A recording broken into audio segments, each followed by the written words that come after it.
Bienvenidos a Lucina Te Cuida, el podcast. Soy la doctora Mercedes Álvarez Goriz y el día de hoy les doy la bienvenida para que hablemos de un tema muy importante en la salud pública, que es el virus de papiloma humano. El virus de papiloma humano es una de las enfermedades de transmisión sexual más prevalentes en este momento. Se estima que 8 de cada 10 personas pueden tenerlo y que si no lo han tenido, probablemente lo van a tener si tienen una vida sexual activa. Si bien el virus de papiloma humano tiende a eliminarse por completo del organismo gracias a nuestro sistema inmune, en algunas ocasiones esta infección puede persistir y dar pie a tener verrugas genitales o incluso a ser precursor de lesiones que pueden luego producir un cáncer cervicuterino, que es la segunda causa de mortalidad en mujeres en México, o cáncer de vagina, cáncer de pene, cáncer anal, o entre algunos otros cánceres. Así que dentro de las estrategias que tenemos para poder eliminar esta infección está la nueva vacuna nonavalente, de la cual nos viene a hablar un expertazo que es el doctor Álvaro Peña, especialista en ginecología y obstetricia y en enfermedades del tracto genital inferior de la mujer. Muchas gracias, Álvaro, por acompañarnos. Muchas gracias, Mercedes. Pues sí, fíjate que suena a broma, pero el hecho de que 8 de cada 10 personas sexualmente activas puedan ser portadores de este virus y, como bien lo dices, esperar un momento delicado para que pueda expresarse, pues es algo importante, sobre todo entendiendo que estos cánceres que mencionas pueden ser 100% prevenibles con una vacunación. Hay los dos cánceres más importantes que tienen vacuna y que se pueden prevenir. Por un lado está el de hígado, y aún así no tomamos conciencia. Creo que vale la pena darles un poco más de información de ello. Así es, y para empezar vamos desde lo básico. ¿Qué es la infección de virus de papiloma humano? Bueno, de repente es muy importante decirle a las personas que hay una gran diferencia entre un virus, un hongo y una bacteria. Hay virus que pueden ser controlados con medicamentos como antivirales, la gripa o la influenza, etcétera, ¿no? Pero este tipo de virus realmente permanecen en el cuerpo humano. Es un virus derivado del DNA, del ácido desoxirribonucleico, en el cual genera alteraciones en las áreas genitales o de contacto. De tal manera que se conocen al día de hoy aproximadamente 200 tipos. De esos 200 tipos, al ser humano afectan aproximadamente 50. Okay. De estos, los vamos a dividir en virus de alto riesgo para generar cáncer y de bajo riesgo para generar cáncer. Del bajo riesgo para generar cáncer destacan dos, el tipo 6 y el 11. Aunque hay otros que pueden generar lesiones de bajo grado, estos, o situaciones que no generan cáncer, estos dos son los que causan más problemas, verrugas. Hay otras verrugas que no están asociadas a papiloma y que son de un índole genético. Generalmente, pues estas verruguitas son hereditarias y están en zonas como cuello, cabeza, etcétera, pero son verruguitas que son muy familiares y que tienen características muy específicas. De ahí la importancia de que si tienes una verruga, pide que la quiten y la envíen a analizar para que puedas estar tranquilo de cuál es el origen. Estas verruguitas que están asociadas al tipo 6 y 11 de BPH, ¿son lesiones que se van a volver cáncer? No. Generalmente estas verruguitas no evolucionan en un cáncer. Sin embargo, hay una confusión porque las lesiones de alto grado, el cáncer no se genera de un día a otro. Hay una evolución, esto es muy importante. Hoy me contagio y el día de mañana me da un cáncer. No, es evolución que generalmente se detiene en las consultas de revisión, búsqueda o tamizaje. Simplemente, en el caso de un ginecólogo, la visita para el Papanicolau y colposcopía idealmente. Así que, no, las verrugas son benignas, regresando al tema, y pues bueno, más que ello, son un poco contagiosas. Recuerden que uno de los puntos más delicados es, la piel es su mayor protección, pero si hay una pérdida de la continuidad de la piel por depilación, lesiones, fricción, es muy probable que un área de la piel perdida o cortada o con alguna alteración, y el contacto con una verruga es el medio perfecto de contagio. Ahora, hemos hablado años y años del tema genital, pero también las verrugas, dependiendo la forma de contacto, pudiéramos adquirirlas. Contacto oral, genital, manual, anal, y son puntos muy importantes que tenemos que aclarar hoy. No solamente hay en la región genital, hemos encontrado verrugas en el área orofaringe, incluso en esófago, y esto por el tema del sexo oral. Claro.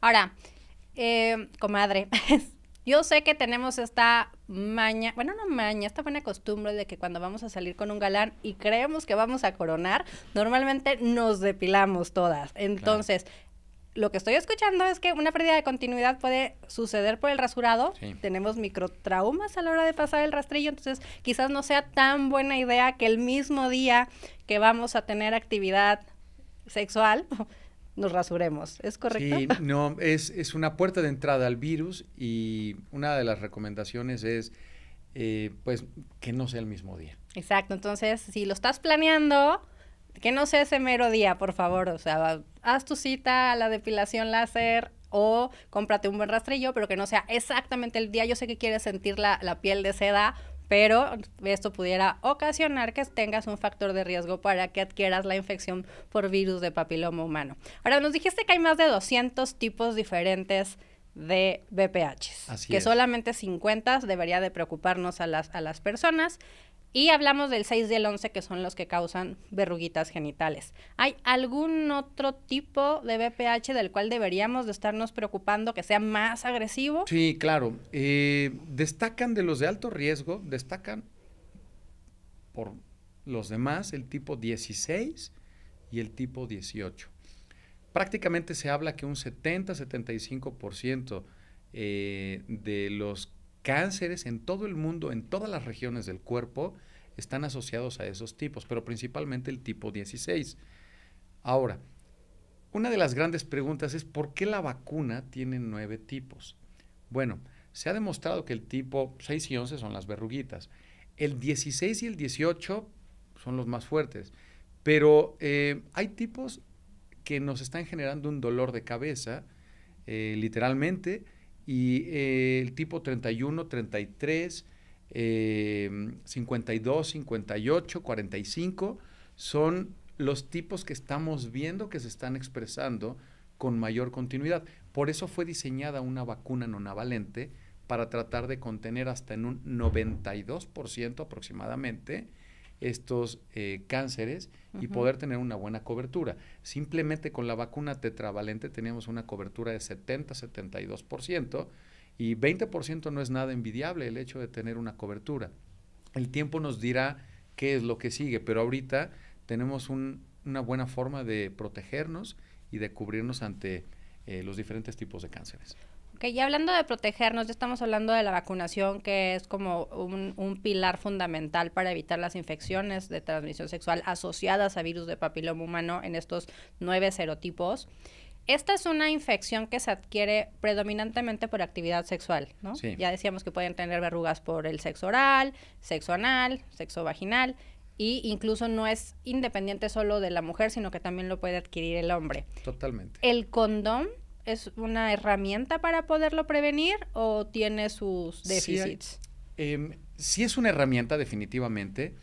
El condón o preservativo nos va a ayudar entre un 52 y 56%. Sin embargo, recuerden que el preservativo nos ayuda contra VPH, embarazo o algunas otras infecciones de transmisión sexual. Así que la respuesta es sí, usen preservativo para tratar de evitar esto. Ahora, en los estudios clínicos de seguimiento, tienen bastantes años, prácticamente 20 años, se ha demostrado que el contagio de verrugas genitales disminuye considerablemente en el cuerpo del pene y en vagina o cervix, pero no en vulva.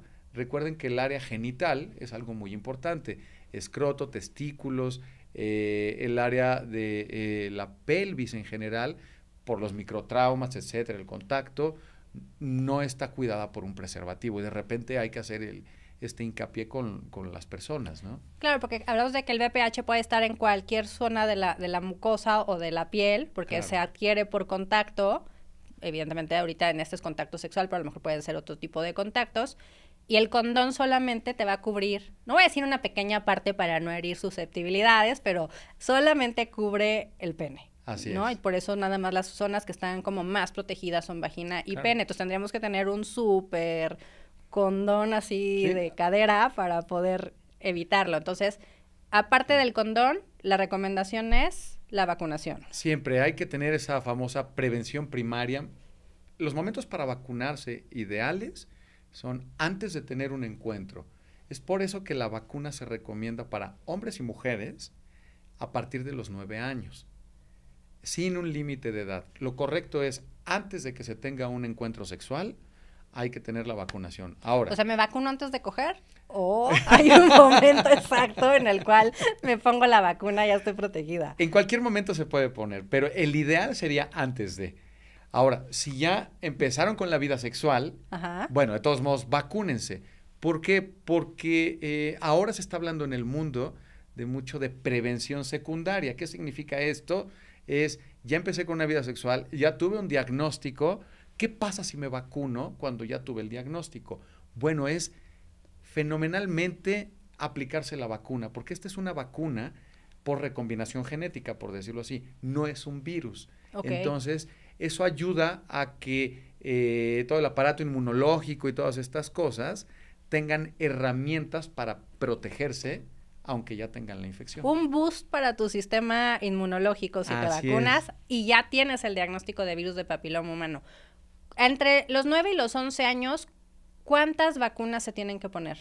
Bien, realmente la vacuna nonavalente indica que hay que poner 2 vacunas, la inicial y a los 6 meses.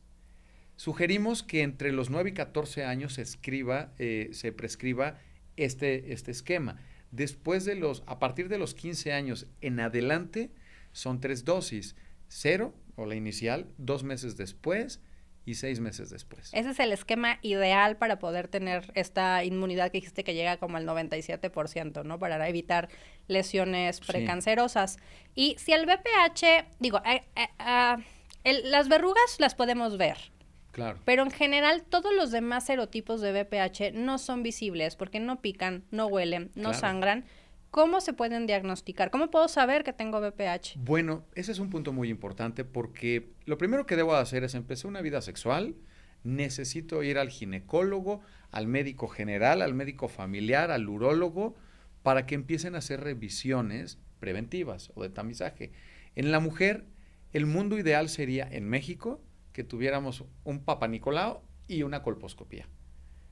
La gran mayoría de los médicos no hacen colposcopía y de repente se hace el papanicolau, pero por lo menos tienen que tener esas revisiones visuales para que puedan identificar en contraste con algunos colorantes o deshidratantes, ver si se pinta algo de color blanco o no pinta, pero eso nos puede orientar a saber si tienen algún tipo de lesión.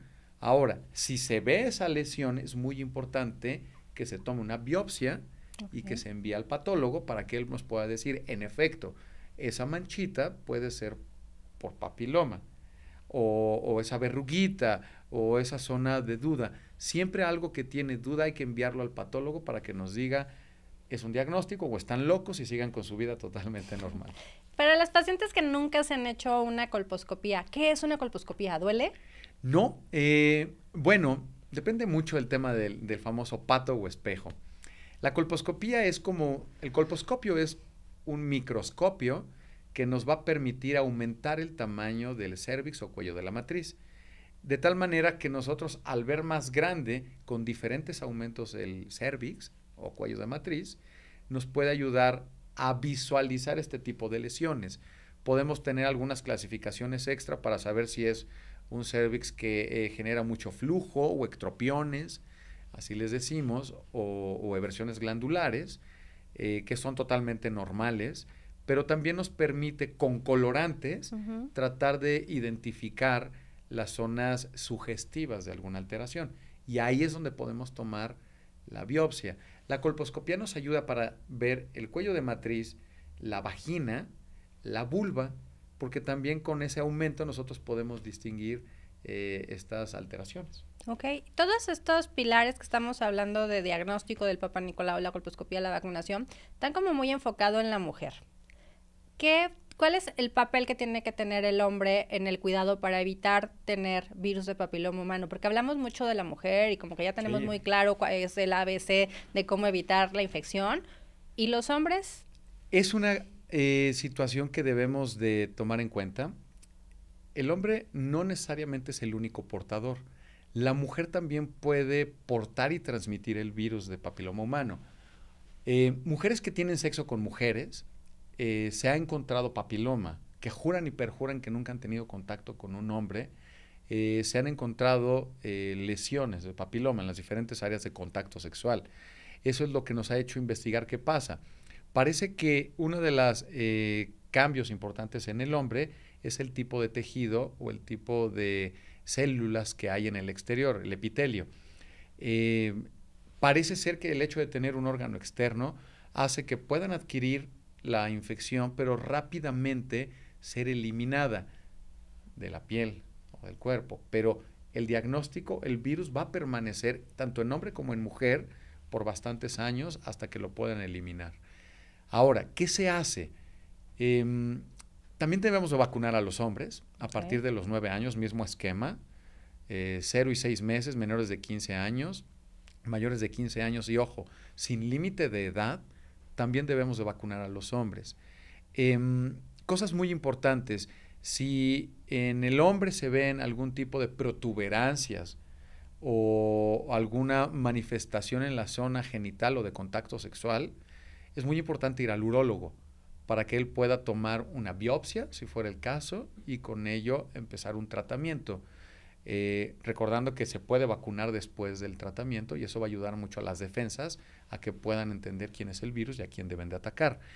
No debemos de discriminar el hecho de que el hombre o la mujer puedan tener este virus, debemos de ser inclusivos y bueno, vale la pena decir que es una vacuna inclusiva, neutra de género y que debe de ser aplicado en ambos casos. Es la primera vacuna inclusiva y libre de género. Y hay gente que duda un poco de la efectividad de las vacunas, ¿no? Específicamente del virus del papiloma humano, porque si el virus se tiende a eliminar, ¿por qué habría que ponérsela? Claro. ¿Qué efectividad? O sea, tú que eres súper experto en virus de papiloma humano, que has estado en todas las ponencias internacionales, que incluso tienes investigaciones acerca del tema, ¿qué sabes de la evidencia clínica acerca de la efectividad de esta vacuna? Yo creo que no conozco algunas otras vacunas, pero de las principales tengo que decir que es una vacuna que ha llevado seguimiento clínico. Hay un poco más de 40,000 pacientes en todo el mundo que se siguen vigilando y que se les siguen validando que sigan teniendo defensas o anticuerpos. La vacuna tetravalente pues prácticamente va a tener 18 años, llegó en México en el 2007, los estudios clínicos se hicieron en el 2006 y también en México y en el mundo el seguimiento clínico de eventos secundarios, adversos, eficacia, sigue vigente, la vacuna tetravalente.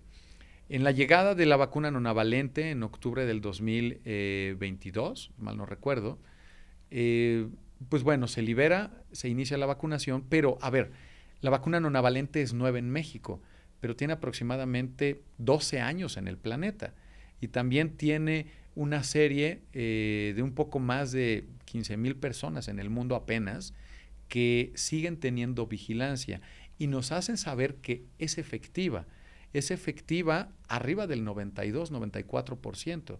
Entonces, se han medido las defensas, se llaman medias de títulos geométricos o anticuerpos, en el cual se ha identificado que estas vacunas no necesitan un booster o un refuerzo.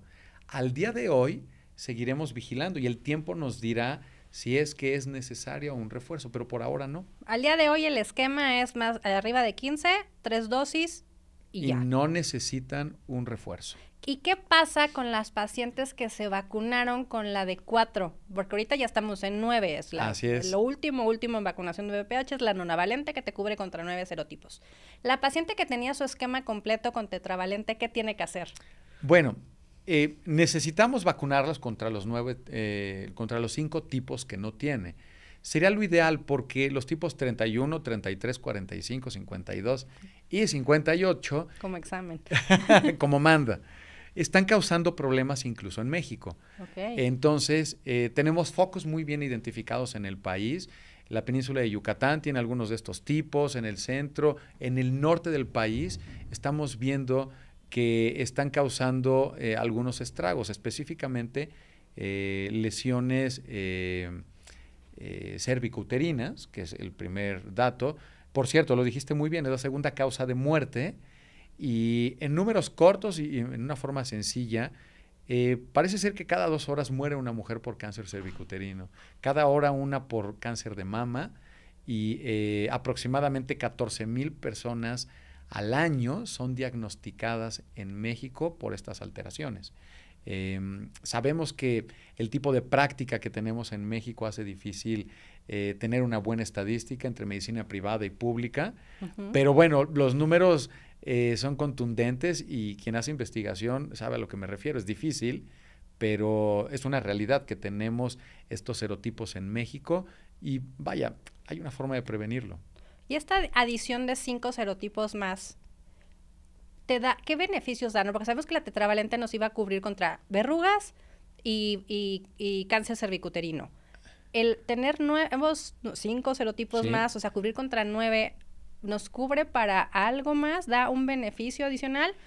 Vamos a proteger en el entendido de que pudiéramos adquirir con la vacuna de 4 tipos tetravalente, pudiéramos cubrir contra ese 70-75%, porque son esos 2 tipos, agregándole 5 al día de hoy, pudiéramos aumentar nuestra cobertura más o menos en un 20% más, que vaya, no es nada despreciable ninguno de los dos. Tener una protección del 70% es maravillosa, pero si lo agregamos a 90, 95%, 92%, pues nos va a ayudar mucho. El tiempo irá enseñándonos qué nuevos serotipos o tipos de VPH, de papiloma, están causando estragos, pero en la región. No nos interesan las estadísticas de Oceanía, claro. Pero ¿qué creen?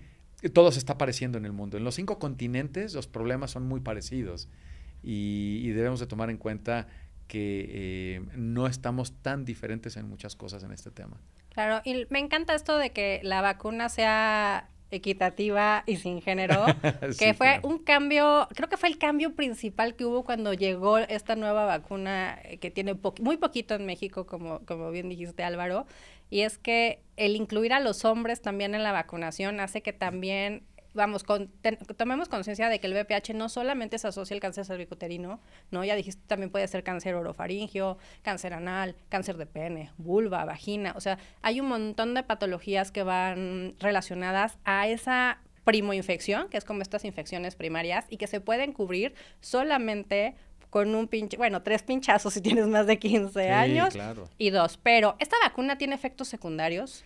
Fíjate que sí. Recuerden algo muy importante, todo lo que entra al cuerpo, todo puede causar una reacción. Sin embargo, los efectos secundarios principales son dolor en el sitio de punción, es el más frecuente. ¿Por qué? Porque es una vacuna que está fría. Okay. Y al tener contacto con 36 grados va a causar una incomodidad. Sin embargo, esa incomodidad es lo que prende el sistema inmunológico, el aparato inmunológico, y entonces empieza a generar una reacción y ese es parte de la idea principal de empezar a generar una respuesta en el cuerpo. Ahora, dolor en el sitio de punción. Pero es un dolor de no se me está cayendo el brazo, es un dolor de me inyectaron. Es un dolor de me inyectaron y pasa. Y ya, y no estás muriendo de fiebre, ni estás no se quedan así, con el brazo tieso, ¿no? ¿no? Como mujer en parto u hombre con gripa diciendo, ven, te voy a dar mi último testamento. Claro. Y aún así, vaya, por Dios, vale la pena, ¿no? Esa incomodidad y fatiga, dolor de cabeza, a veces un poco de mareo, por eso los sentamos cuando los vamos a vacunar y en lo que les damos la explicación, en los primeros minutos pueden tener algo de mareo. Fíjense que sí hay algunos datos en efectos secundarios comparados con hombres y mujeres. Las mujeres refieren un poquito más de dolor en el sitio de punción que los hombres. Tal vez nos aguantamos, ¿no? El machismo. El hombre es más macho. Más macho. No me puede doler porque me regaña mi esposa, ¿no? O la novia. Pero los pacientes que son inmunocomprometidos, por ejemplo, tienden a tener menos incomodidades, dolor. Bajamos a un 30%. Y los pacientes con VIH específicamente, un 20%, muy pocos de ellos han expresado dolor, fatiga. Fatiga y dolor es un 2% aproximadamente, es bajísimo. Es muy bajo. Es más probable que les dé hambre después de vacunarse que tengan molestias, pero sí. Y algo muy importante es que todos los síntomas que se pueden tener después de la vacunación es muy importante que los expresen a sus doctores para que ellos puedan nutrir de información a los fabricantes de las vacunas y con eso pues tener una estadística más específica. Todo esto es de estudios controlados antes de que la vacuna salga al mercado y bueno, es muy replicable en el consultorio y así lo hemos visto en esa proporción. Ok, entonces es una vacuna muy segura y muy efectiva. Ahora, una pregunta súper controversial. Si me diagnosticaron de virus de papiloma humano, ¿quiere decir que mi pareja me fue infiel? No necesariamente. El virus del papiloma humano, dos conceptos muy importantes. Uno, puede permanecer en el cuerpo hasta 20, 25 años, haberlo adquirido, permanecer dormido y esperar a que tus defensas bajen por desvelarte, no comer bien, no hacer ejercicio, que es la receta ideal para elevar las defensas. Para todo lo demás hay otras cosas. Y el segundo, no se necesita una penetración.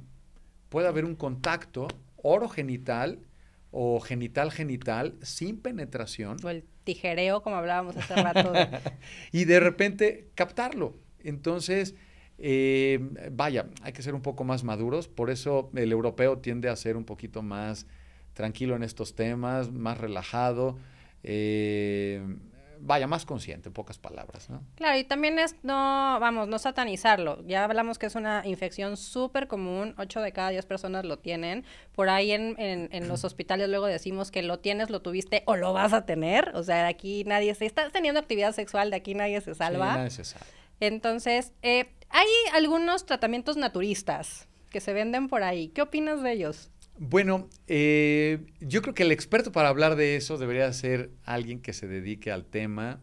Sin embargo, siempre les decimos a los pacientes, todo lo que mejore tus defensas, bienvenido, no estamos peleados. Sin embargo, los tratamientos naturistas, parte de la ciencia es tener un método científico. Esto significa que tengas una idea, que experimentes, que luego juntes los resultados y que propongas una teoría. Muchos de estos tratamientos tienen el conocimiento empírico, no tienen un sustento para ser replicable. Entonces, muchos de ellos deberían de someterse a estudios de investigación para ver cuál es la dosis correcta, en qué personas sí, en quiénes no, que es mucho lo que hace la industria farmacéutica para dar certeza de la efectividad y que sea reproducible el evento. Al no tener esto, pues muchas veces lo dejamos en usos y costumbres, sobre todo en México. En México, pues el té de gordolobo es buenísimo para la tos, ¿no? Pero no hay un sustento como tal para nadie, si no sabemos si realmente el té de gordolobo te va a servir para poder quitarte el virus de papiloma. O lo amargo y lo calientito del té sea lo que te cure, ¿no? Entonces, o no me sientes rico. Pero pues bueno, suma todo lo que pueda mejorar las defensas, suma. Las terapias fotodinámicas hasta el día de hoy no curan el virus y es muy importante entre que sí y que no dejen de ir al doctor y revisarse. Bueno, ya lo escuchamos. El virus del papiloma humano es una infección de transmisión sexual muy frecuente. A la mayoría de los casos se va a curar solo, pero sí es importante que tengamos una detección temprana para saber el tipo de virus que tenemos y cuáles son los que sí requieren tratamiento o seguimiento, porque se pueden asociar a lesiones precursoras de cáncer cervicuterino. Álvaro, muchísimas gracias por acompañarnos. Por favor, dinos cuáles son tus redes y el mensaje clave que se deben de llevar de esta plática. Primero, el mensaje clave principal es acudan al doctor, no lo consulten por WhatsApp no en redes sociales, inviertan un poco en su salud y hablen un poco de su sexualidad. Seguramente, sin importar si es ginecólogo, urólogo o médico familiar o general, les va a dar una buena alternativa. Y bueno, nos pueden seguir en Dr. Álvaro Pena, en nuestras redes sociales. En Doctoralia también nos pueden encontrar. Y pues bueno, muchas gracias a Lucina, gracias por invitarnos y esperamos vernos pronto. Así es, muchísimas gracias por acompañarnos. Recuerde darle like a este video y suscribirte y también reenviárselo a alguien que creas que le puede servir. Seguramente tuvimos muchas preguntas que se quedaron en el tintero, así que si tú tienes alguna pregunta muy puntual que quieras que Álvaro nos conteste en otra sesión acerca de virus de papiloma humano o de vacunación o de alguna infección de transmisión sexual, déjanos tus comentarios y nosotros se los vamos a hacer llegar o incluso haremos otro capítulo acerca de eso. Fue un placer que nos hayas acompañado en este capítulo de Lucina Te Cuida acerca de infecciones de virus de papiloma humano y vacunación. Hasta luego.